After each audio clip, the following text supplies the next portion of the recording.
Thank you for having me here. Today, I'm here not to give any speech, but to share my thoughts for my mother. The moment I saw her, I fall in love with her. Do you know, guys, when we are moms, we don't need any superheroes. At times, she is my teacher. She is my first Google.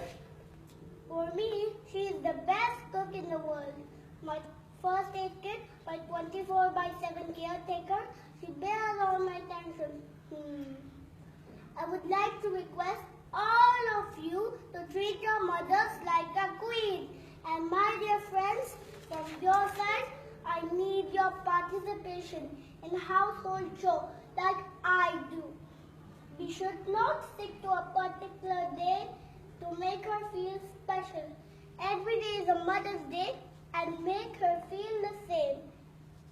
At the end, this is for you, Rubika ma'am, Krishna ma'am, Smita ma'am, that the mother is like a flower. Each one is beautiful and unique. Thank you.